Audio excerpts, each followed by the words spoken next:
The Conjuring, released in 2013, depicts one of modern horror's most well-known paranormal cases. The film takes a slow-burning, tension-driven approach, focusing on atmosphere, character, and psychological dread, while grounding its story in the real-life investigation of Ed and Lorraine Warren. Blending classical haunted house elements with possession horror, The Conjuring revitalized the genre for a new generation and sparked an entire cinematic universe. Despite its grounded presentation, the film continues to intrigue audiences and spark debate over the truth behind the parent-family haunting.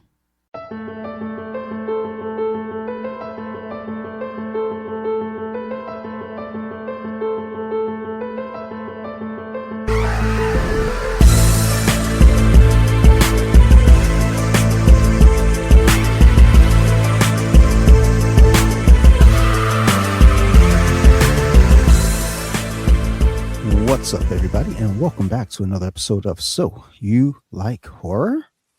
I gotta figure out how to say that. So you like horror? So you like horror? We'll figure it out. But anyhow, so as our theme for the year has been continuing on, we've been doing horror television shows, and in between we will do movies, things of that nature.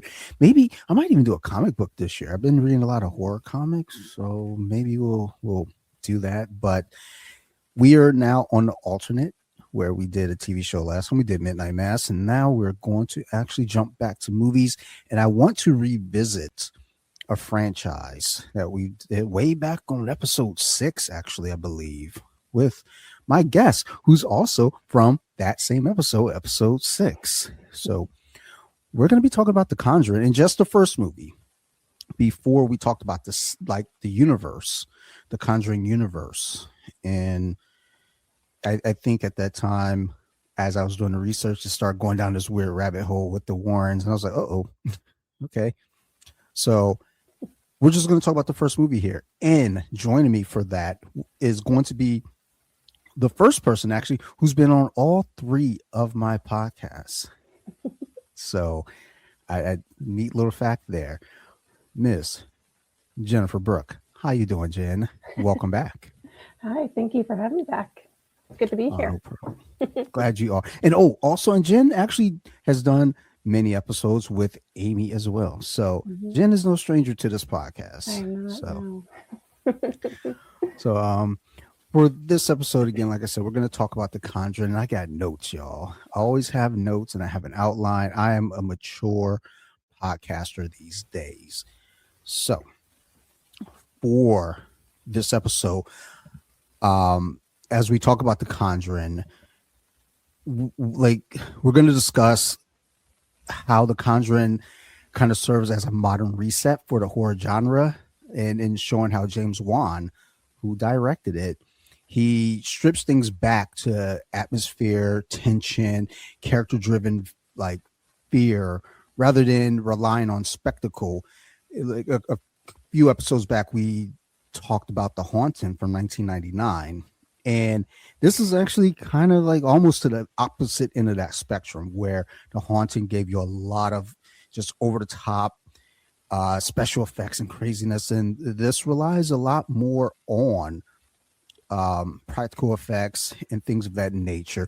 And ironically enough, the mom from this film also played Eleanor in The Haunting. So it's like super ironic.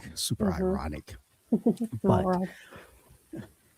it's one of those things. I thought about it because when we were doing Haunting, I was like, I know her from 2 movies. It's The Conjuring and Ransom with Mel Gibson. I was like, and I don't know her name, and I should, because Lily Taylor? Yeah, sure. The mom? Is that the mom? Yeah. I trust you. I believe in your words. Okay. But so Lily Taylor it is. She looks like a lily. Yeah. But ultimately at its core, we're going to frame this film as more than just a haunted house story, and do it more like a structured like case file, methodical, investigative, and unfolding piece by piece as the Warrens, who are the investigators, Ed and Lorraine, and the audience, who are us, all kind of uncover the truth together. So Yay. So Jen, when you look back at the first time you watched this, like what stayed with you longer? You know, what was it, like the actual scares of the movie, or the feeling that this movie might actually be real because it is, you know, based on actual events? Yeah. So for me, it's definitely the feeling of the story might be real, even if it's little pieces here and there that's factual. It's always going to be that feeling of once I'm done with this movie, I get to go back and fall down a rabbit hole of fact or fiction and just start investigating. I mean, 9 times out of 10, depending on the type of movie, it's going to be just sprinkles of accuracy versus what is required to make a movie versus a documentary. So definitely that feeling that yeah, this very well could be true and some form of accuracy to it. So that's definitely what pulled me into it. Yeah, like there's sometimes with based like movies that are based on actual events, sometimes the actual events are scarier than what Mm-hmm. Hollywood presents. And the question for me a lot of times is like, well, why didn't you just go with that? That sound like it was a lot more terrifying than Right. what you had set on the plates. Right. Uh, Exactly. and upon like watching it for the first time, did this movie like draw you in right away, or did it like slowly grow on you as you're watching it? Oh no! Like when I first saw the previews, even just like the movie poster, it was definitely something that I knew instantly I was going to automatically just be drawn right into it. It was kind of a situation where I knew I was already so drawn to it that if I see this movie and it lets me down, I'm going to be really upset just because I was just already so hooked to it. But yes, instantly pulled in, instantly. It was or initially it was just the setting of the movie. I love the time frame the movie was set in, the lack of technology, and on top of that, just this house, even though it's creepy and obviously now we know it's haunted, is beautiful. And just like I guess I sometimes put myself into these movies, and I'm like, well, it's definitely a house I would pick out in real life. So creepy factor, but absolutely loved it. So yeah, I'll like 100% pulled into it from the beginning. Yeah, this movie has that feeling where at least, yeah, similar to you. When I first saw it, I was just like, I remember seeing the trailers because Mm-hmm. I went to the theater for this, and this was during that period where I was going to the movies probably every weekend, if Mm-hmm. not every other weekend, something like that. But I remember I'd gone to the theater to see it, and it was like, oh wow, that like it pulled me in, Mm-hmm. and so much so I came back to work on Monday and could not shut up about it. I was like, we worked at the same place at the time, but Uh-huh. and I went to a few different people's desks, and I'm just going on about it and wah, like chatting about it, like like this was like we've never seen technology like this before. Right, Meanwhile, yeah. it's just taking us back to basics. Right, exactly. It's just that scare tactic of just the basics, it's just the Mhm. fear factor of the time setting where especially like where they were in the movie, physically there wasn't much around.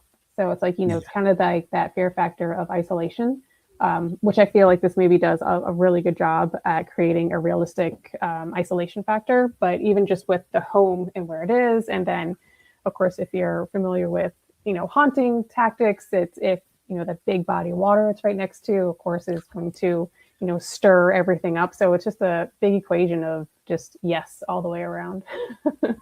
yeah. Like some of the movies that scare me the most are movies in isolation. Mm-hmm. It's if you're out camping, or you like Hush by Oh yeah.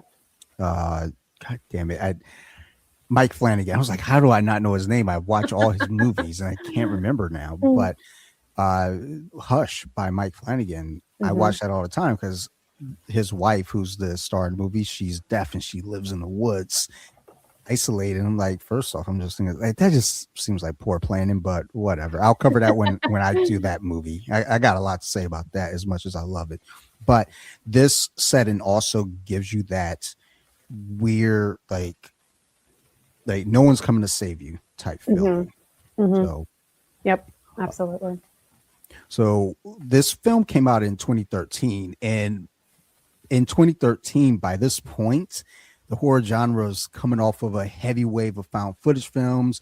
The big one was Paranormal Activity, and probably by this point, you probably had 3 sequels, or 3 of them at least, possibly 4 of them that have already come out, and there was a bit of a fatigue that hit. Even though I love those films too, there was starting to become this formulaic thing of, all right, we got to try to recapture the Blair Witch. We hit it with Paranormal Activity. Let's keep digging sequels to this now. Right. Yeah. And it was all like it felt immersive, and it was fun, and it was new, but it was also predictable now. So when The Conjuring came along, it was kind of at the right moment, and it steered us away from that trend.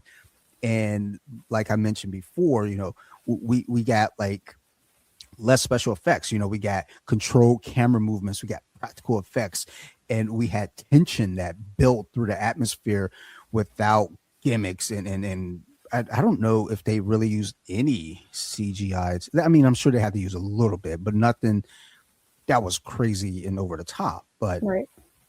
At the time, like them using that based on a true story, motif as more of a psychological tool rather than a device for marketing really kind of drove this as well. Because Paranormal Activity tried to play that more so as well, but not even saying it was based on a true story. It was just, hey, we found these videos and da-da-da, where this is now taking stuff that's happened and you can research it and look it up and connect the dots. So just having that element in perceived reality, it makes the fear feel more immediate and believable.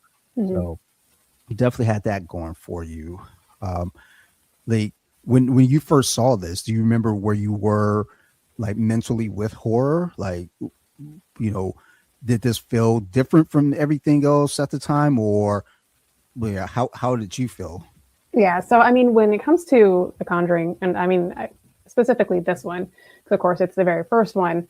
Obviously, I mentioned it completely just drew me in, but I would say, yeah, I do remember, because having to rewind all the way back to, I would say like 2012 to answer this, I wasn't really like, quote unquote, like in the mood for horror or scary movies at the time. And that's why The Conjuring was such a big deal to me. But I would say back in 2012, horror, I feel like was running kind of like on the running wild with a lot of like vampire, werewolf themed movies. And not saying that those are bad, but I just feel like the market was saturated with it.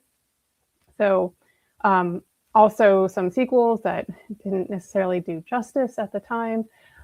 So scary horror films were not hitting the spot anymore until I saw, I would say probably Sinister, and I was thrilled. And then, and I don't really recall being pulled into another movie until The Conjuring came along.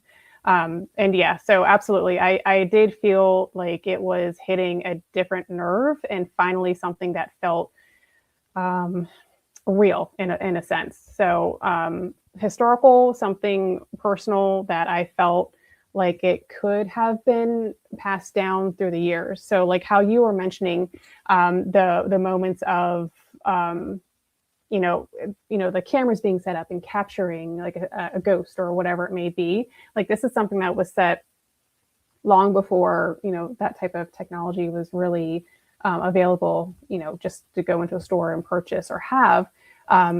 So with The Conjuring, it definitely feels like something that personal life stories or situations or occurrences that weren't captured. It was something that was passed down, or you had to, well, Aunt so and so said this happened, and well, yeah, well, Aunt Sarah, is confirming that this happened because they all lived through it.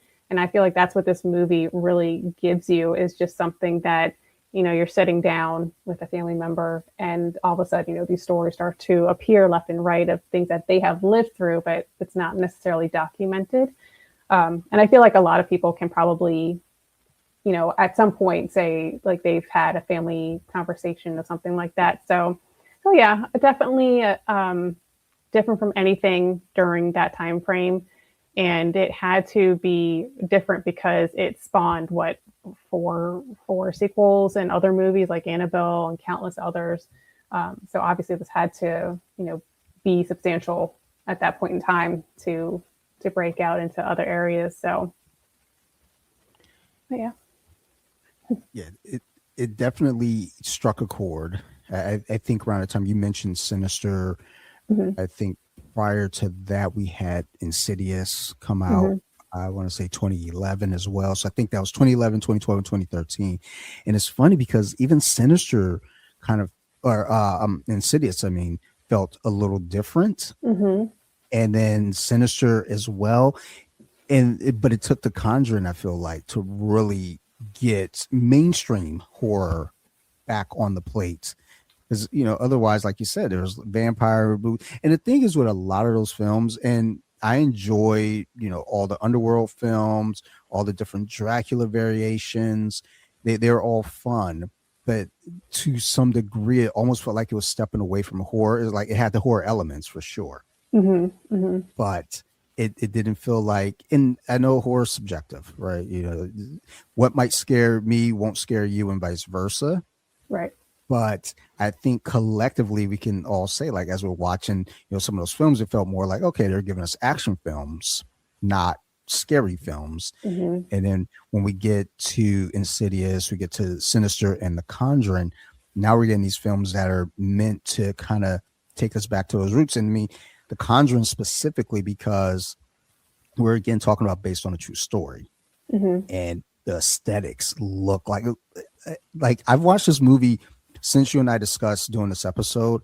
I've watched it every single night. A big part of it for notes, but also I really like the movie. It's on in the background actually right now, but it just has a look that feels like it's based on a true story. And I love it.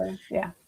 Do you think using the based on a true story angle actually makes it scarier, or does it feel more like a marketing tool to you? No, definitely calling it a true story makes it scarier for me, at least. So true story just instantly always pulls me in, of course, and amplifies the scary or scare factor in it.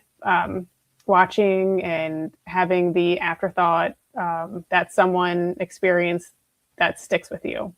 Watching through it, whatever it may be, whether it's a jump scare or whatever it is, all of a sudden it clicks in my head of like, what if somebody really did live through that? Like here I am, I am in the comfort of my home or wherever, but this person very well could have experienced something life altering, or, the fact that these are couples or a family that not only have their own individual experience, but also ones that they can confirm, yes, I did witness my sister go through that, or yes, like our father did have, that happen, and that's why he is the way he is today. So yeah, true story, definitely. Yeah, it's funny thinking about just people's experiences and houses, because I used to, and I still freak out about this basement. Basements are creepy. Period. They're you can't convince me otherwise. Basements are just weird. Meanwhile, whenever we're looking for a home, it's like, gotta have a basement. Right. But like the medicine cabinet in the bathroom down here used to just be open for no reason. Once we set up shop down here and like put the TV down here, couch, and started living down here, that cabinet stopped opening. Kind of creeps me out. Today I was down here lifting weights. I was like, yeah, all right, let's get swole, son. Like I'm tired of getting beat up in jiu-jitsu. And I was switching plates, and my phone music just started playing on my phone. Just I was like, what the fuck? So I go over, I turn it off. Didn't think anything of it. Then moments later, like I look over and 3 action figures are on the floor. I was like, all right, y'all gotta stop playing. I was like, let me go ahead and lift these weights, get upstairs, cool out for a minute, come back down here. I'm recording. My family's still upstairs, so if some shit goes down, they're gonna know. Hey, he's not supposed to be recording for that long, so where is he?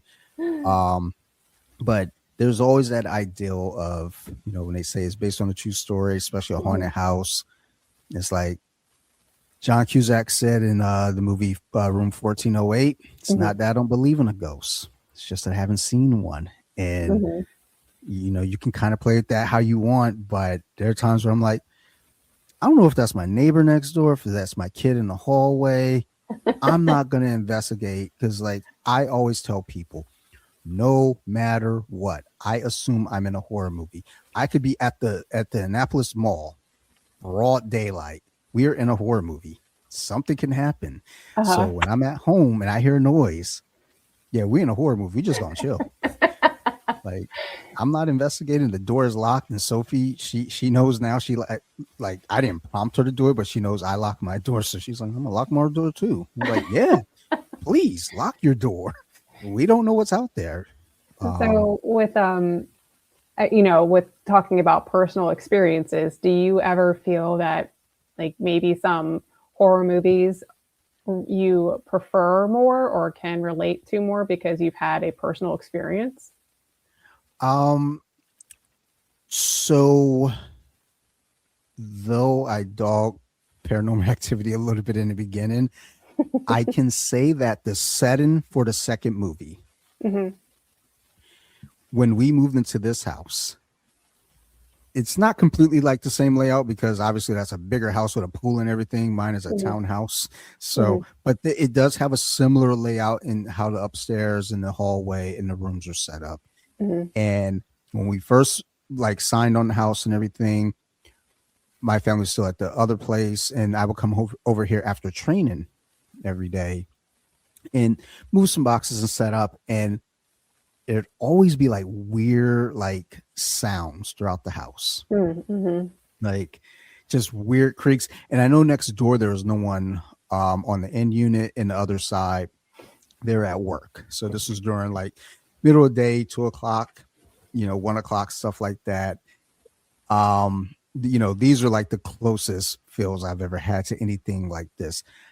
Sarah, on the other hand, she has spoken of many different experiences, even to the point where if I mock it, she gets really upset. Like, I don't mock her, but if I go with the John Cusack line, she gets really upset. She's like, you don't believe? And I was like, it's not that I don't believe. I need a little bit more. I mean, yes, the cabinets open up down here is a little creepy. I haven't seen it happen, but I know that it happens. Action figures just end up on the floor. Sometimes they're down, and I've checked, and there's no way those figures should have fallen. Right. Weird stuff like that. But I've not had anything direct happen to me. Yeah. At least none that I could recall. So. Yeah. So I'm safe. And yourself? How about your experiences? Oh yeah. I mean, for a fact, my house is haunted. And I know. I say it all the time. But I think probably because some of the personal experiences I have encountered in my own home, definitely, like, I think I am more drawn to movies that kind of make me sit back and be like, oh, I'm not the only one. Like, I'm not the only one that experienced, something, even though it's a movie, I get it. But yeah, I think sometimes I do get drawn more towards movies like that, just because, it just because it's your home doesn't mean it was always your home. So yeah.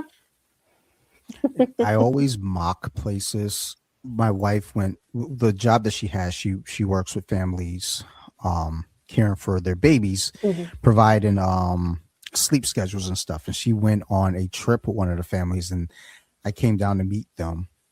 And I remember the first thing when I walked into it was like a little, I think they rented the place. I think it was just like for the week or something. And I walked in that house, and I was like, and I says to my wife, I was like, oh yeah, people definitely died in here. Like, yeah. Like, I don't feel safe. She goes, I don't feel anything. It's not haunted. I was like, okay. Uh-huh. Like, you see that big ass tree in the backyard? Let Uh-huh. me tell you, I don't know stuff, but I know stuff. Right, yeah. Um, That's Spidey but sense tingling. yeah, oh yeah, it's like she stayed over the weekend with them. Sophie stayed with them for one of the nights. I was just there to pick up Sophie. And they're like, oh, he should stay too. I was like, nah, we good. Nope. Thank you, but no thank you. Yeah, I gotta get over that bridge before it's too late. Like, Right, yeah. It's 3 p.m. in the summer. Like, I know, right? Right, Like, yeah. I will turn into a pumpkin. I need to yeah, go. like, I got places to be, and here ain't one of them. Uh-huh. But that, like, my experiences have never been like that. I don't think of anything that I've ever potentially seen or experienced as like, oh, that seems far out and crazy.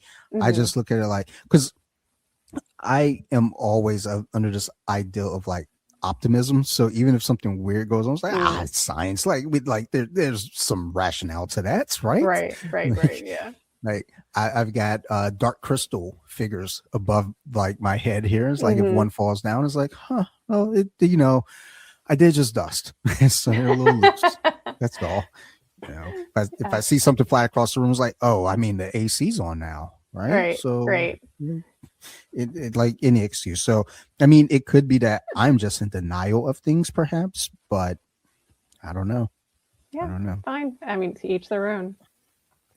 Yeah, and I just don't tell Sarah, because then like, oh, really? So that happens? Like, no, don't go investigate. We don't do that. I'm from Detroit. Like, we don't investigate. Yeah. Detroit has two things: the Crow and RoboCop. Like, we're not doing any of these spooky things. And speaking of the Crow, today is the 33-year passing anniversary of Brandon Lee. So, yeah. likes and shares and thoughts and prayers there. Yeah. All right.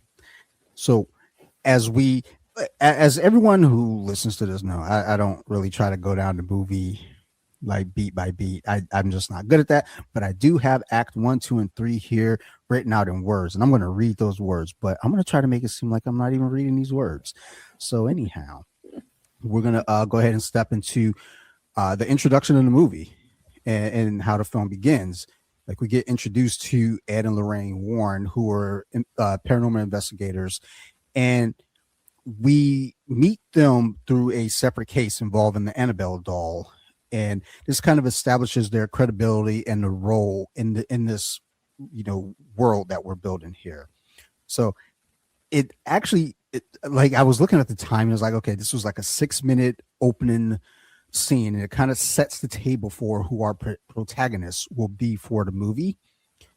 And even kind of looking at how the Warrens and the parent family paralleled everything was going on.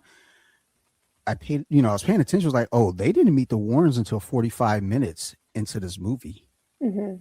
Like, I always felt like it was a lot sooner. I felt like it was like boom, boom, go. But it was like they did a good job kind of pacing this in a certain way and keeping the world separated. Yeah. So I think they did a really good job at like setting the stage as a structured family.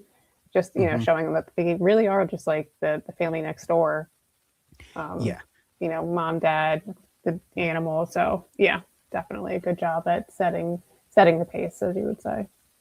Yeah, they had 5 daughters. That's bonkers. That is bonkers. Like, get a new hobby. Like, yeah, for sure. Like go jogging, like something. I don't know.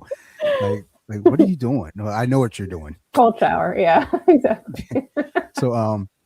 So basically, yeah, we meet the Warrens and we kind of get that table set for them as protagonists. Now, next we meet the parent family, and they're moving into this secluded farmhouse in Rhode Island, and it should seem like a fresh start, for everything, but it quickly turns into a problem, like almost immediately. Like the dog, it was the dog's name Sadie.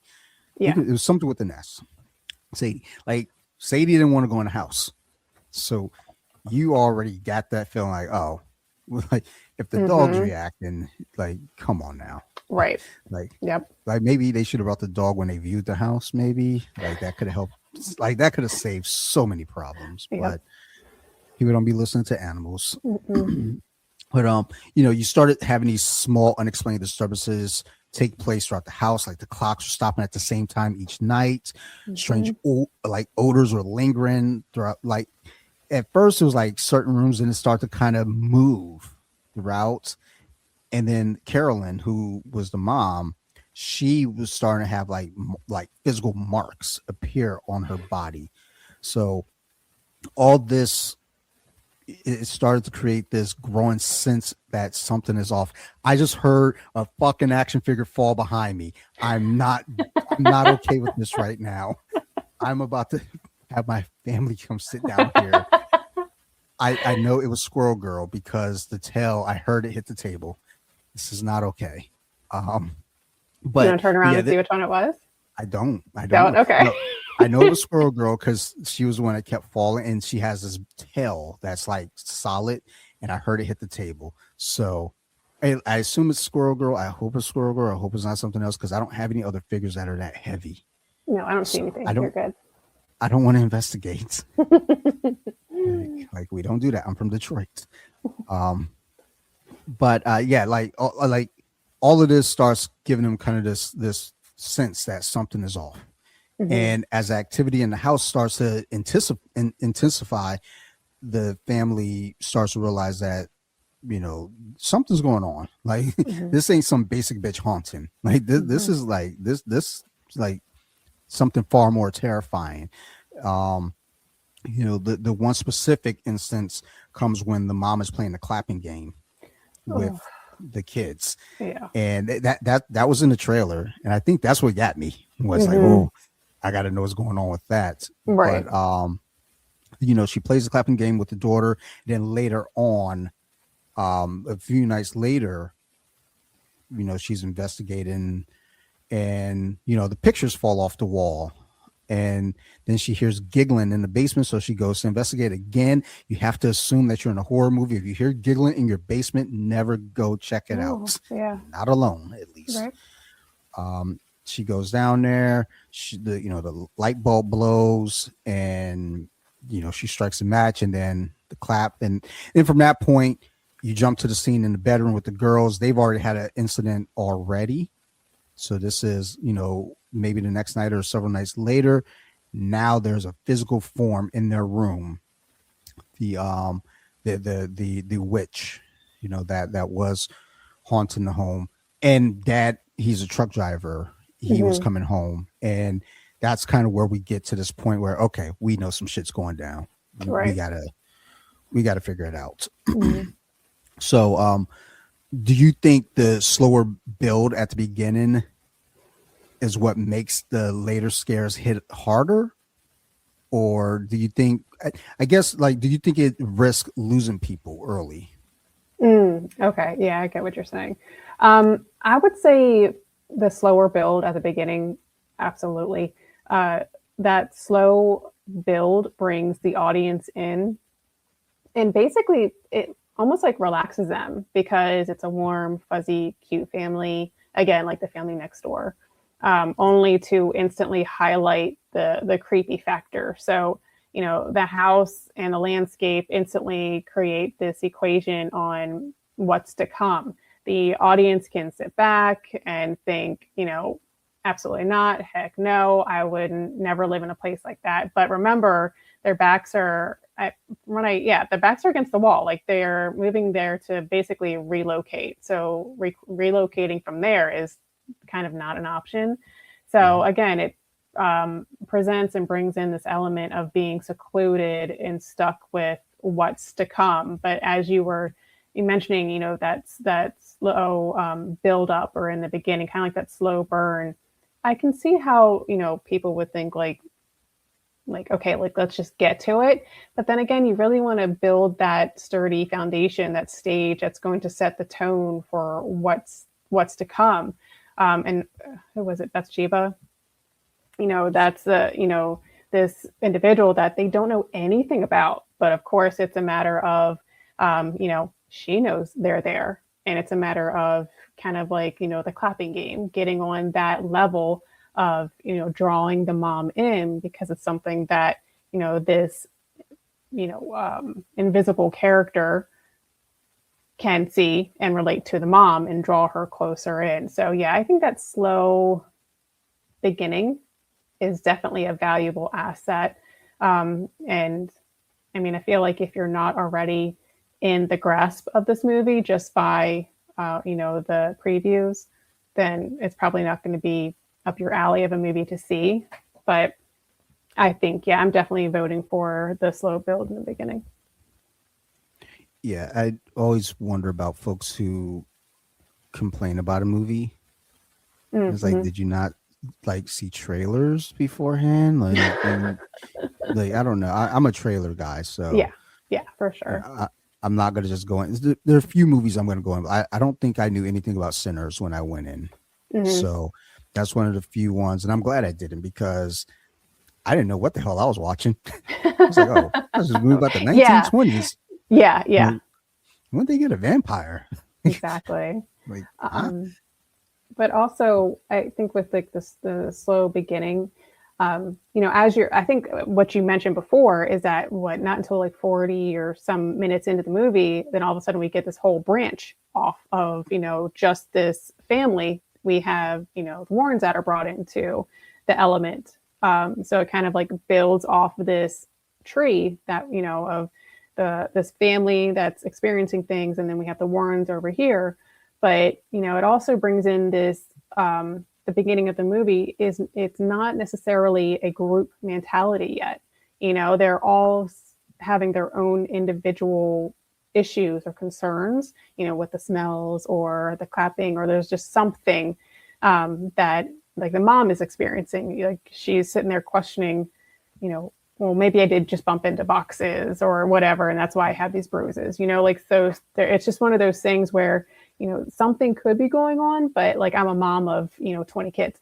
So, or five girls, but it's just a matter of, I'm so busy everywhere else. I don't have time to really hone in on what exactly is happening. So family members experiencing things individually, with of course the main focus on the mom, I think really builds that slow burn of, everyone is experiencing something, but no one's communicating what's going on, just because it's not big factors yet. So yeah, the mom being the focal point, I think, is so important to the story, because she's the emotional core. Like moms in general, are typically the emotional core. So that leads us right into our next section, going into Act 2. So as the haunting intensifies, like Carolyn's role as the mom, it shifts from like the steady, nurturing center of the family to the primary target of the haunting. So, at the same time, each of the kids, they're processing, fear differently. Some have curiosity, others, outright terrified, and that kind of adds those layers now.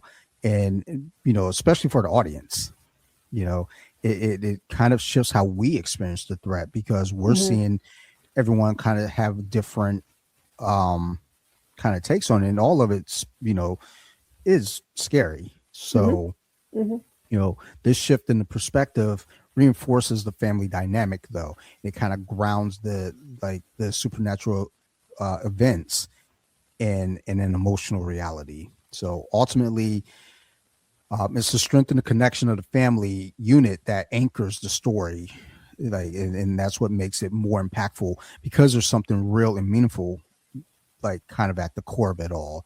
So I think that's something that's really unique about this movie. And moving forward, we've had that kind of take place in later films, given an emotional anchor of sorts for a lot of horror. Because, horror through the 80s and 90s, the 70s, you had it quite a bit, but the 80s and 90s, it was just like hack them up and sort it out later. But once we kind of got into the 2000s a little bit, and then up to this point in the 2010s, and now even the 20s, you get a lot of these films that have an emotional base, and I think that's a neat way to connect to the audiences. Do you think this movie works? Like, do you think it would work as well with, like, if the family doesn't feel believable? No, I don't know. I feel like that because the family looks and feel that they could be your neighbor or, someone in the next neighborhood over, someone your kids could be running outside and playing with, really sets the tone, just makes it that believable, invisible cast that could be in your life. It creates realism and relatable, tangible connection that, of course, like you always want to have that connection when you're sitting down watching a movie. Even if it is horror, you definitely want to be able to put yourself in somewhere, in that movie. So it makes it feel that much more real. So that's how I felt with this family. Absolutely. That definitely could be, someone that I grew up with or someone I knew. So yeah, I that would be my vote, is they have to be and feel believable. Absolutely. Yeah, I think this movie works best just in general with family. Mm-hmm. Like, if it were just a married couple, sure, there's some Mm-hmm. scares there, but there's a different dynamic at that point Mm-hmm. versus when your kids are scared. That's a whole different fear. Yeah. Yeah. Like, I like my daughter's pretty brave for the most part. But there have been points when she was really young and she was really scared, and comforting your child, trying to assure them that it's going to be okay. But in this case, in the movie, though, it's like, yeah, it's going to be okay. Meanwhile, mommy's possessed. Mm-hmm. So you really can't assure them at this point, because it's like, are you Right. sure? Because like you see that, right? She's Right. not okay. Yeah. I So mean, protecting your young or being strong for your young while, internally being scared for yourself. Because, I don't care what age bracket you're in, when you're a kid, you look up and see like, oh, well, that's a parent, like that's a grown up. Where, I guess you and I are considered grown ups, although I don't feel grown up. okay. But I feel like, yeah, this movie encompassed like really strong areas. It really hits home with people that are parents, because, if you have kids at home, then you know exactly how fearful that could be if you were in that situation. And then you have the animals as well. So it really hits a lot of nerves just right off the bat. So good stuff. Yeah. So as things escalate in the house, like as everything starts to intensify, like everything kind of shifts from like subtle, Mm-hmm. like little scares and sounds and smells and all these things, to aggressive. Mm-hmm. And that's kind of a signal that the presence in the house is no longer passive. Mm-hmm. Like you're not both just existing in the same space. Like, it wants you to know that it's there. Like, the clapping game scene was, again, that turning point where the entity, like, it begins interacting with the family directly, and then it removes any doubt that something intelligent, like, is at work. Like, it just kind of signifies. It lets you know, like, hey, like, before I was kind of like tapping on the door, just letting you know, like, hey, I might be here, but now I'm banging on the door, letting you know that I'm here. And Lorraine Warren, like, her investigation kind of like deepens this realization, as when she came in, and they did a neat thing when they showed the scene where she's looking at the family. She sees this dark, like, shadow around them. She gets this sense that there's something far darker and more malicious behind the activity. And this escalation culminates in, like, the discovery of the basement, where the houses, like the history kind of all unfolds. And it reveals that the haunting is rooted in something, like, just, again, it's not like a basic ghost story. Like, this shit is, like, Insidious. That was another movie, but like, it's coming for you. It's not just like, again, hey, we exist in the same spot and we're just passing each other, throughout. Like, no, I want to take you over.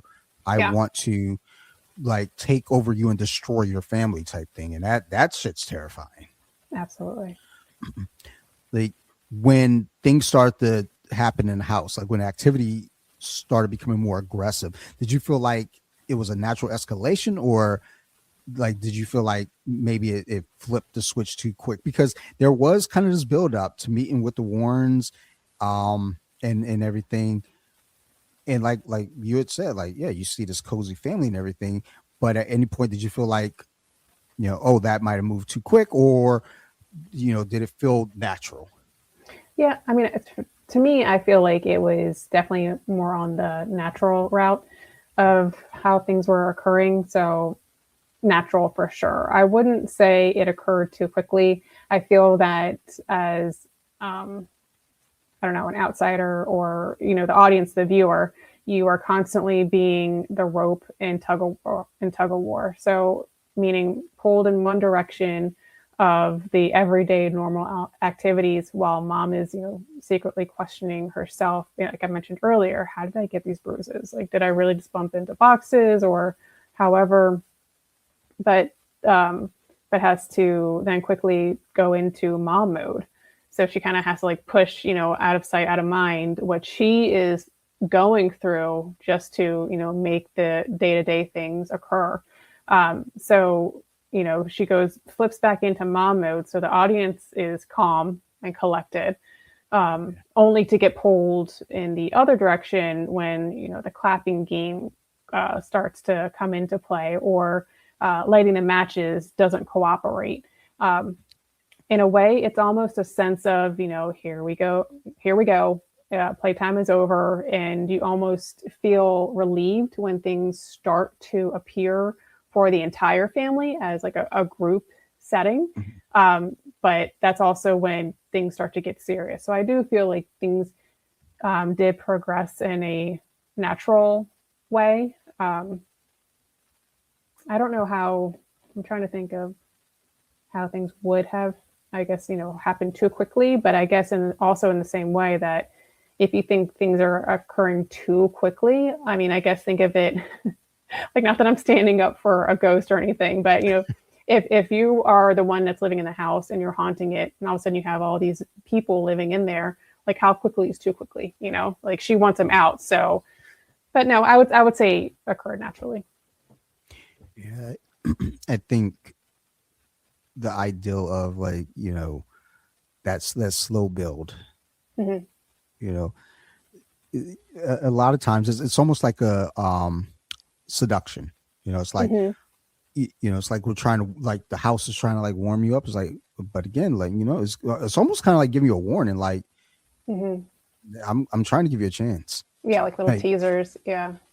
Y'all can get out. Like even the dad, he says like they had the doors kind of tied off, and he's like, yeah, you know, keeps the doors from banging, you know, in the middle of the night. Which that should be your first sign, right? Like, yeah.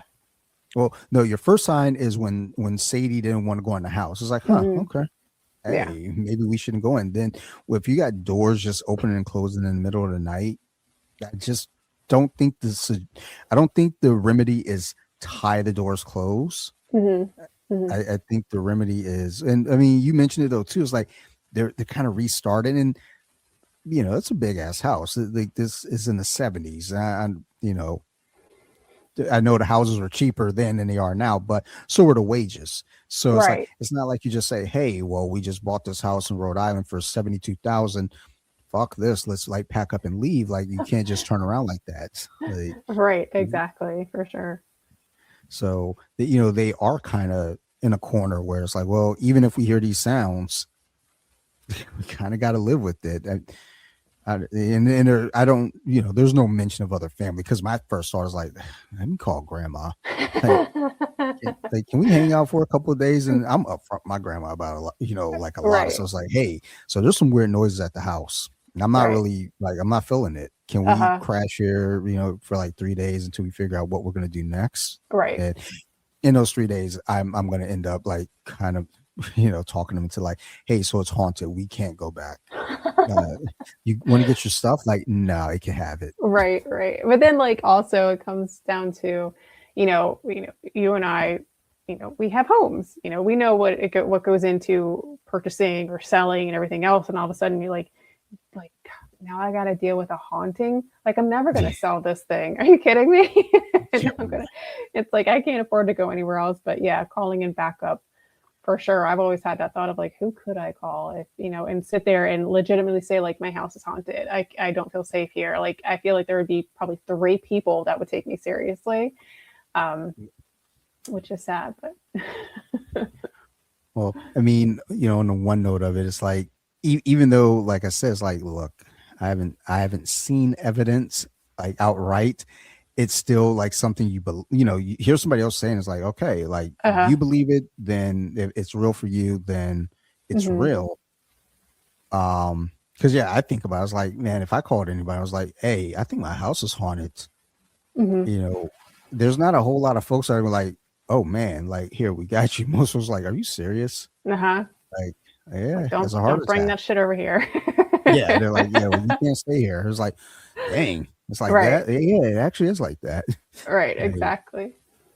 But going into the question you asked, like, does it feel like it everything started to progress naturally, or just went from this to that? Also in the movie, like, keep in mind, like, we're dealing with a lot of just what the mom is going through, but then slowly, each kid or, the group, a couple of girls at a time, will smell something, or something will happen, a door or a game, so it's always, with that tug of war that I was talking about, it's also, or as the viewer, we're always kind of like flipping to a different family member and what they're experiencing. So I feel like that's also very natural to kind of like be tossed around into. It's kind of like keeping us mentally busy, trying to, have this checklist of this is everything the mom has gone through. This is what the kids have gone through. So that too, I feel like is a natural progression building up. Oh yeah.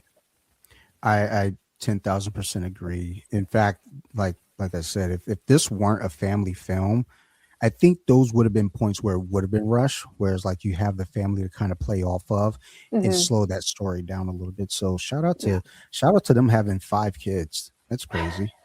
Right. Like, I got 1 and I was like, yeah, that's like, we good. High five, we're done. Yeah. It was like, she got all her toes. All right. We don't need another one.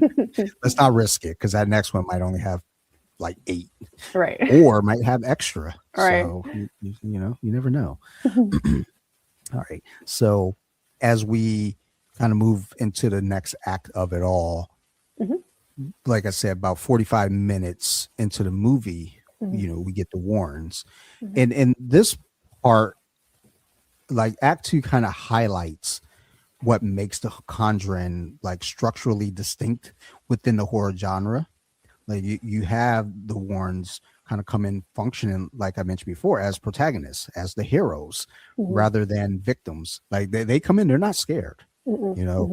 Like Ed has his concerns from a previous case with Lorraine, but ultimately this is their job. They come in, we're not scared. It is like a superhero movie. Like their presence shifts the narrative from survival horror into something closer to like a case study. In the knowledge, like their knowledge and experience becomes tools against the creature, the spirit, the ghost, the unknown, and at the same time the relationship provides emotional grounding also.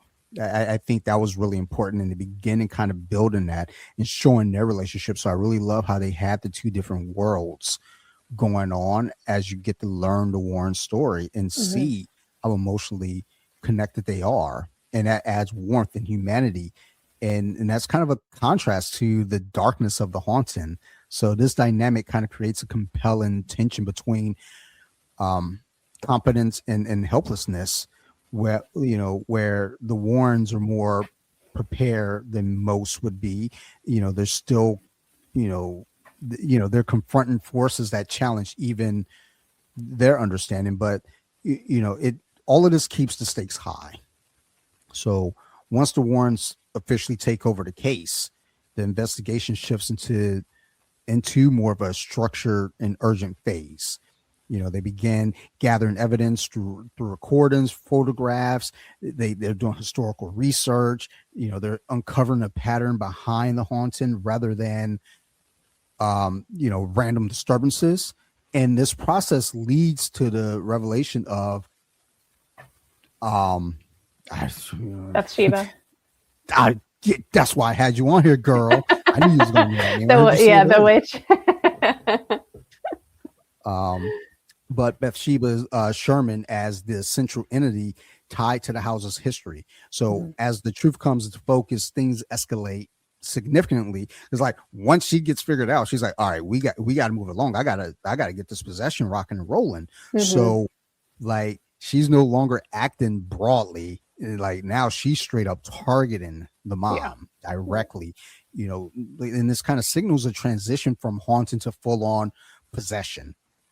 So it like, and that even felt natural though. That wasn't even like, a quick rush, even though like I read through that fast, but like even the progress, the progression that they took with that even felt like, oh, this all feels in place. Like, do you like with the Warrens coming into you, do you think they make the situation feel more under control, or do you think they make it feel like more real, or like, and that realness kind of adds to the danger, with them adding to it, like how, like once you combine the stories or the full character set, I guess, like how do you think that kind of made you feel like watching it? Was it more like, oh yeah, okay, now we're like we got some heroes here, they're about to take it on, or was it like, oh shit, this aggressive now, this might not have been the answer? So I mean, that's a really good question, and I think it's kind of it's not like a yes or no question, because I feel like with them attempting to control the unstable environment pushes the boundaries with Bathsheba, and it pushes the dial from unstable to dangerous, even all the way to obviously a deadly environment for this family. Obviously, the Warrens are there to help control an out of control environment. However, when they are pushing these boundaries, we quickly see that by attempting to, restrain or control, it creates chaos, kind of like portraying or exuding a level of confidence in their abilities starts to crack the foundation that, Bathsheba was kind of hiding behind this curtain this entire time. And now that I'm answering this question, or your question, it's kind of making me think back to the movie where, they first meet the family, they first come to the house. And then obviously, as you mentioned, like they see like the shadow or, whatever it was, kind of like cower or get behind the family, but not everyone sees that except one particular person. So I can only imagine for like Bathsheba, where it's kind of like, maybe, did she have a oh shit moment? Like, oh, this person can see me, like this is real now. So it kind of makes you wonder, did Bathsheba understand that a living human being, not just a spirit or whatever you want to call it, can actually see, and now is going to make my life, hell, because there is that level of interaction between, whatever we want to call Bathsheba and, a Warren. So it's kind of like, almost, I don't want to say it levels the playing field, but it makes that playing field like a tangible thing, like someone can see it now. So that's a really interesting question. Yeah, that's actually a good observation though too, of like, when Lorraine shows up and she can see, it's like, oh, wait, like you can, like, I feel like that's probably been spoofed somewhere in one of the scary movies. Like, oh, you can see me? Yeah, I can see you. Oh shit. Yeah, exactly. But yeah, that is, I'm certain that's probably what really kicked it all off. Is like, oh shit, she can see me. I got to really get to work now because they're here to stop me, and I will not be stopped. Yeah, and I mean, like you, as you were saying before, setting this tone of like, did it happen gradually or naturally, or did it kind of like a switch get flipped somehow? And with this type of situation, I feel like the second like Bathsheba sensed like something was really approaching her territory or like her level of the playing field, I think almost had to be like just from this to that type of moment. Like there is no playing around anymore. Like I have to, put my invisible feet down and, draw a line in the sand of this is my home and I want you out. So, but yeah, I definitely feel like them trying to gain control or make the situation feel like it's under control turned, to a very dangerous situation. Sure, absolutely. Some of the points here also on just like kind of a technical level, like a breakdown of sorts, like just getting to understand that this movie creates fear through deliberate filmmaking choices rather than, again, going back to CGI. I can't stress that enough. Like no CGI or very little CGI. Like James Wan, like he like heavily relied on like building tension through controlled camera movements, and he allowed scenes to breathe, and it kind of forced the viewers to sit in this weird discomfort. Like there's silence and negative space that's used like in a strategic way that makes the absence of sound, and what's just outside of your frame feel just as much of a threat as, if it were right there. So, it's like, it's not what you can see that's scaring you. It's what, you kind of get a sense of or you perceive. So, and those practical effects really ground this film and just really kind of adds to that scare like tactic or scare technique. Like these are specifically effective in a lot of key moments. Like we mentioned, the clap game is always going to stand out because first off, it's in the trailer, and second off, that's what I feel like really kicked like the oh shit moment into gear, and we got to call somebody. The whole basement sequence, the wardrobe reveal and everything with the clap game, like there's anticipation, and the atmosphere was kind of like you felt this tension in both those moments, and it was really set up. Then that's how you make something scary. I think there's something that's coming up on Netflix with Leonardo DiCaprio and Jennifer Lawrence, and I just saw things that this is going to be Netflix's scariest like movie, and I just started really thinking, it's like, I mean, that's, again, you can't say that because what might scare someone doesn't scare another. Preference, but if they built tension a certain way, it can at least make people feel uneasy. Absolutely. So like this did that in a lot of ways. There was a lot of unease with just that tension. So like going into Act 3, we'll talk about like the possession and the resolution of it all.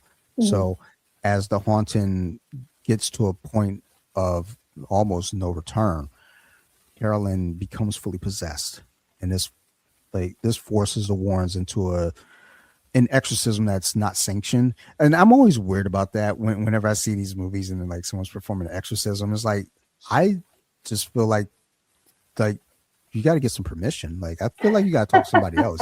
You can't just be like opening doors to things without somebody like there with the key to lock it up. I just read a comic, Exorcism at 1600 Pen, which was pretty good. I felt like it kind of, the final issue wrapped up a little too quick, but the lead up to the possession and the exorcism was all cool. But that was one of the things they also did. It's like, yeah, we're going to do this exorcism.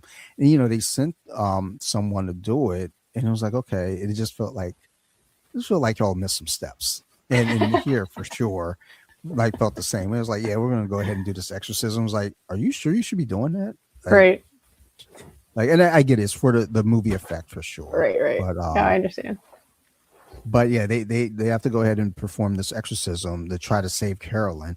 And this confrontation builds to an emotional climax where, like, the memories of her family, that those flashbacks pull her back from Bashila's control. Right. So, and I love that, because again, that keeps that emotional core there.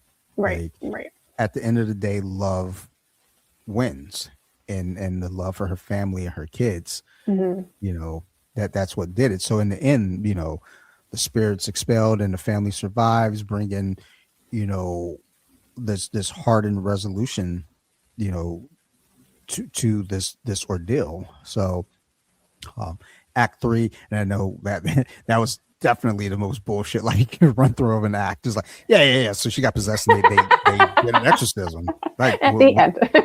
like then, like, what'd you expect? Like, did you think we were gonna say something else? But did the final act for you feel like a satisfying payoff to everything that was built around this?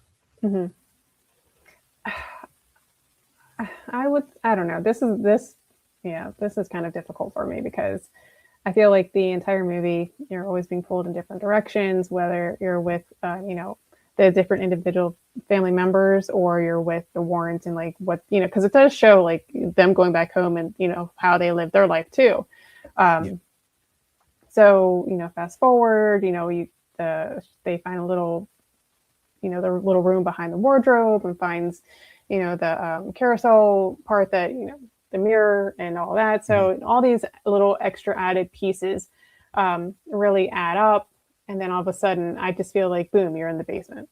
And then boom, like she's completely taken over. So I did kind of feel like it was just chaos. But then again, if something evil is trying to take over or take control, that obviously it's used to having its way. It's probably going to throw everything at that situation to try and get its way or what it wants. So it was good, but also it was just a lot going on, a lot of chaos, a lot of good jump scares also. But yeah, I don't say it was not satisfying. It was definitely good. But if you look at it in a realistic manner, I mean, if you are possessed, you go through whatever you got to go through to not be possessed. So it is really kind of like 1 second you are, 1 second you're not. 1 second you're not who you are, and then the next second you are. It's almost like, waking up and you're like, what happened? So I guess that's the part where I got to tell myself, like, well, what other way would there be? You are either possessed or you are not. So it is kind of like a black and white situation. So yeah. Yeah, and again, I get it for Hollywood effects. Yeah. Like, we got to, let's go ahead and wrap this movie up. Yeah, she's, because that exactly what you're saying is what I was saying. It's like, it was almost when it was like, oh my god, like I just woke up. Like, guys, what happened? Yeah. Like, why are we in the basement? Yeah. Why are we down here? like you don't know what happened? Like, no. In exorcism, a lot of times can take. And I'm not saying this from experience. I don't know. I'm no expert, but from what I understand, takes like time. Like, it could take days. Yeah. And you might have to do it multiple times. Mm-hmm. And sometimes there might be multiple, entities in there. So but again, I get it for Hollywood effect. It's like, look, let's go ahead and clean this up. So right. So yeah, there was a bit of a like, this feels a little chaotic, but it was still good. It was still fine. Yeah, definitely. And I think what was it? Emily Rose, was that the one? Yeah. I feel like that one was definitely like drawn out, and that, like, just thinking about that, I'm like, that was painful. Like, that was painful for me, not because it was like, oh, this is taking so much time, but just watching this person go through agony. So it's kind of like, thinking about that, like, no, like I'm good. Like, I sat through that. That was torture for myself to watch. I think I'll deal with this quick exorcism. Yeah, that quick resolution was fine. It's okay. Like, I believe you guys. Yeah. Oh. But then there's the thought too, hopefully this never happens, but like if some weird shit happens, like, all right, we should be able to get this done in a night, right? Yeah, right. Yeah, Chris is like, we'll be home for dinner. So okay. it's like, so it's 3:00, so you think we might be done? Because look, like the Lions are playing at 7. Right. I don't want to hit traffic on the way home. Like what are we doing? Do we see the stop yeah, at a pub on the way home and catch the game, or what are we talking about here? like, is she gonna be okay? Like, is she gotta go anywhere, or Right. can like she come with us to watch the game? Like, she's a fan. Duct tape her to the back seat, to the roof. Yeah, we're good. She'll be all right. It's fine. And I mean, ultimately, the movie's it's still fine. I think this is really just a case of nitpicking. It's like, wait a minute, I don't think this should be that fast, but Yeah. for the wrap up and everything, it does kind of make its point, and it closes everything, puts a bow on it, and everyone's is right as rain. So faith and religion operates as both a source of protection and a point of vulnerability, creating a tension where faith can either shield individuals from evil or open the door to it as well. So possessions framed not just as a supernatural event, but as a complete erosion of identity, where the victim loses themselves. So, like, underneath it all is, it like there's something more unsettling. Like there's this unsettling idea that belief itself becomes a gateway, and that's always one of those scary thoughts too. That's why, like, even though like I'm joking about hearing noises behind me, but there is that thought of like, if I believe, then it's real, then it's true, and it will happen. But if I don't believe, then it can't hurt me. So, there is that idea that belief itself becomes a gateway. And the more characters accept the reality of what's happening, the more power it seems to gain, like suggesting that the fear isn't just experience, it's invited almost. And I mean, you can look at it that way, I guess, again, for the movie's sake. I think and me as someone who's not particularly religious still looks at this ideal of like, that's some weird shit like this is going on. That's my shield. That like that's my safety nets, because what else do I have? I have to turn to something. Do you think this movie's scarier if you believe in the ideal of possession, or does it work just as well if you don't? That's a good question. I say belief or not. The idea of possession alone is not a comfortable thought. I mean, when possession is mentioned, it's because it's something that has ill intentions, has attempted other ways to get its way and has failed. And as a last resort, it's taking over an able body being. So I don't know. I mean, I think either way, whether it's a belief or not, it's definitely not something you typically want to think about. But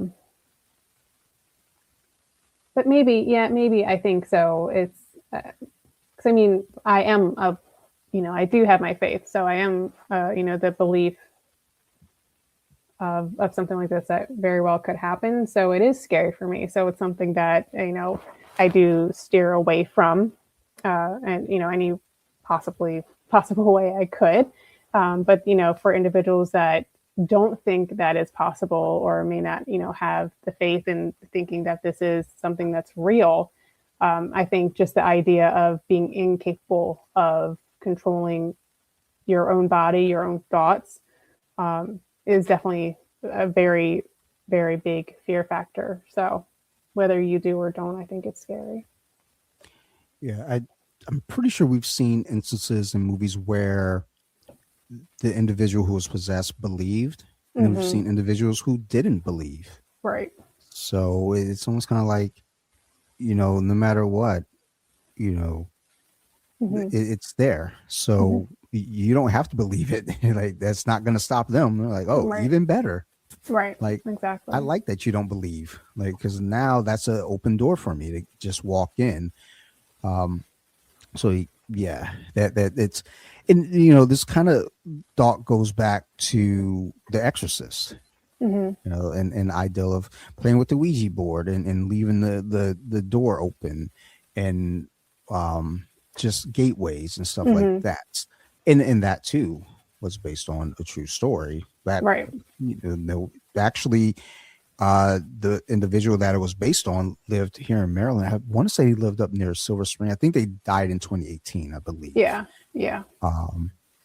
But this, being based on a true story, you know, playing into the entertainment aspect of it, in reality, you know, when you look at the parent case and how it was kind of, I guess, dramatized for the movie, you get kind of a highlight of a certain element that amplifies and alters the story. You know, like, again, the pacing they use is done really well Mm-hmm. to tell your story, but there are also things that kind of get kind of plopped in there for entertainment effects. Right. Like, I think in the real case, the Warrens weren't as close to the case as Yeah. as the movie would suggest. Mm-hmm. So, you know, this was kind of, they got presented more as an authoritative figure into the film within the paranormal space. So, and again, this is kind of being used to build this universe around them, because they had several cases, Mm-hmm. Amityville being one of them. And I'm so bummed out that this was their opportunity to redo the Amityville horror. Yeah. And I guess they're just like, you know what, let's not touch it. I don't know, but I've heard that there is a remake coming soon. Yeah. I'd be down for it Or, for sure. yeah, I mean, I like the one in '05. I'd be down for another one. I mean, we're 21 years later, so I Yeah. think we're due. Make it happen. Mm-hmm. Um, but yeah, you get the Warrens kind of being presented as authority figures in this paranormal space, while, you know, glossing over some of the controversy surrounding their legacy. You know, like, there's like kind of mixed things, and whenever I look into it, I kind of fall into this weird side of it. Is like, I believe what they're saying, and then you see some other stuff that contradicts it. It's like, but I want to believe. I Mm-hmm. want to believe, at least Lorraine. I want to believe that she had this clairvoyance of Yeah. some sort. Right. Exactly. I do too. So, like, at the very least, like, believe her. She looks very believable. Like, Right. Ed, like, seeing the pictures of Ed is like, you look the type, dude. You look like the kind of guy. like let's exploit these powers of hers. Right. Like, you have magic. Like, 200 years ago, we would have drowned you in a river. Right. Exactly. You would have burned. Now, now you can vote. Congratulations. I can't let Sarah hear that part. Anytime we saw, like, goofing off, I'm like, hey, I'll take the car keys.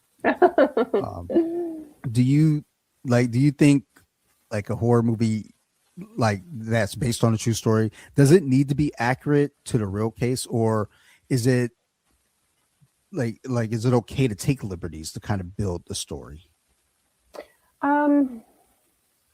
So, like, is it important that it feels convincing, that it feels real? Yeah, like, do you think they if you're doing a movie based on a true story, do you think it's important, like, to, like, stay as close to those details as possible? Or I don't know, like, Hollywood has a way of, like, hey, like, that's a good story, but we can write a better one. Right, exactly. I think historical accuracy almost has to be diluted in order for a movie to come to life, or, you know, connect the dots. I mean, it's a haunting. There is so much that isn't documented except by memory, personal experience, word of mouth type of situation. So I think it needs to feel convincing in order, you know, to draw the audience in. But that's why I'm always so interested in movies like this. I can always go back and research, but the audience, I'm sure, wants the scare factor versus the documentary. You know, like, So as long as you go into it knowing like this is not a documentary, this is not, fact all the way through, I think you're safe. But yeah, I definitely feel like it has to be diluted down. So I'm fine with it. Yeah, I agree. I think like as long as you go in knowing what you're getting into, is like I feel that way with comic book movies now, especially. Like early on, I was very protective, being a nerd growing up, reading these books and then seeing the stories. Now I'm like, you know what? I understand you have to change things for a certain like narrative in the times. And also sometimes like stories like make more sense with the change. Like they did Infinity War, like the Infinity Gauntlet story where Thanos is like, look, man, I'm just trying to kill half y'all to impress Lady Death. That's all I'm trying to do. Like that's not going to go over well for an 8-year-old. They're like, what the fuck does that mean? Right. Yeah, exactly. So, no, it makes good sense. So like sometimes it's okay to take liberties and make these changes because the stories, again, you might see some gaping holes in the story where you're like, oh, we got to fix that. Let's go ahead and add this. And like, again, pacing your time is important too. So there's so much that I do think, you can take away from a writing team coming in and repainting the picture, if you will. Yeah. I want to real quick go over some of the themes here because I forgot about that. I think even last episode, I believe we skipped themes. So my apologies for those who might be like, damn it, we need those themes. Like we really do. Like I know you guys don't, but I like to talk about themes. So one of the big themes here is faith versus fear. Like the core ideal to this is belief is both a weapon and a vulnerability. So, you get the Warrens kind of operating from a place of faith and conviction.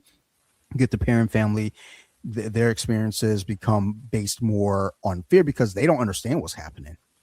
So, you're kind of playing with these two themes versus each other. The corruption of the home, like the safest place that you can think of now has become the most dangerous. So that's kind of a theme that I think it goes under the radar just because this is the setting. So you just think of it as home, but you don't think of it as like, well, home is supposed to be safe. Right. So, that's a big deal. Possession as a loss of identity. Like the real horror is becoming something you're not. Like we were joking about it, like, hey, she, goes to this exorcism and she wakes up like, oh my God, like, where have I been? But but part of that, like that loss of identity, that fear is that someone else is now taking you over and they can do whatever they want. They can harm your family. They can, drive your station wagon into the lake. And like, imagine what that's going to do to your insurance. So like, try explaining that to Geico. Right. Like, Yeah. They're not going for that. No. Family as both a strength and a target. And I think that's huge because, again, those memories brought her back. But also, too, like, the demon was trying to target the family, ultimately. So it's like, it is kind of like a balancing act where, like, she's in there and she wants to get to the family, and her love and her memories of her family was so strong that it did win. But you do kind of get that duality of family being both the strength and the target. You get the power of belief and suggestion, which kind of ties back to that first one, faith versus fear. And like the ultimate one that kind of goes into anything, good versus evil, but grounded in reality.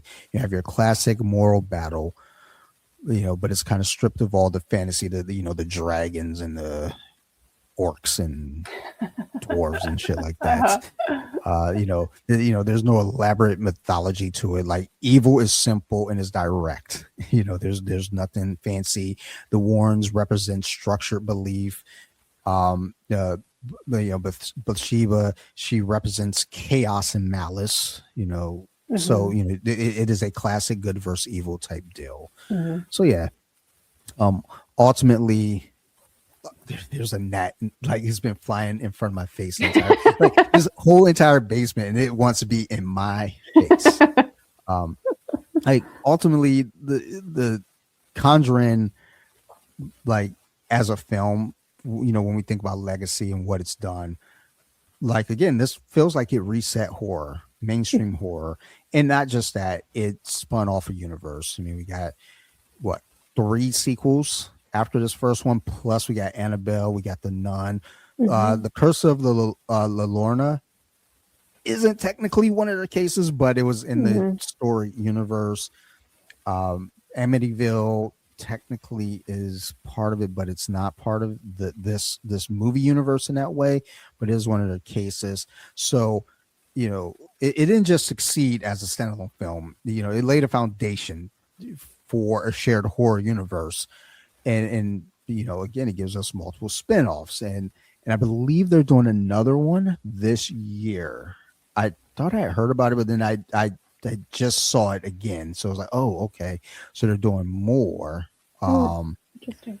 And was it that? There's some, I think it's The Conjuring or Insidious. I always get them mixed up. But I'm pretty certain there's something else coming from The Conjuring. So, as this franchise continues to move on and grow, it like the first film kind of made its points. So, like, if The Conjuring came out today, like, do you think it would still kind of hold up, or would it have to shift some of its factors? So, meaning if there was never anything prior to this, correct? And this is its first drop. I mean, to me, if it were just me voting, then yeah, I would definitely say it would absolutely hold up, just because it's the type of horror that I prefer to watch, and also with The Conjuring, if it were the exact movie dropping now, I mean, this movie, as you noted, there's not a lot of CGI, there's not a lot of that extra stuff that movies have nowadays, and I think that's a big reason why I love it so much. So my vote, yeah, it would hold up just fine. Yeah, I'd like to think that you could drop this movie today. Yeah, it would be fine.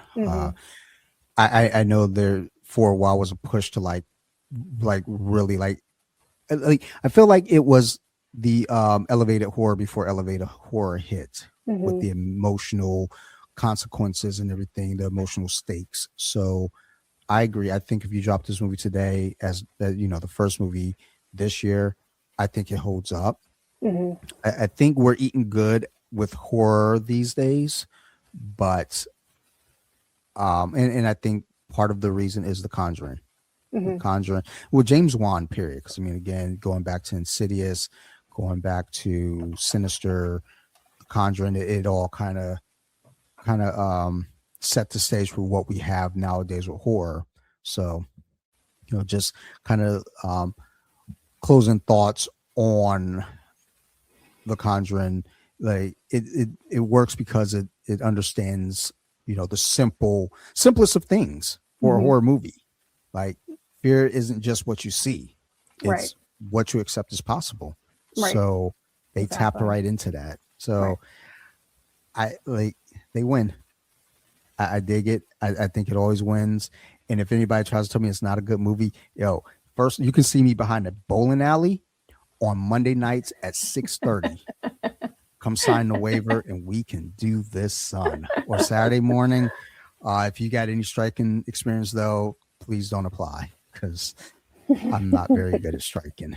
But yeah, I think we are all done here. You got any final thoughts or anything on it?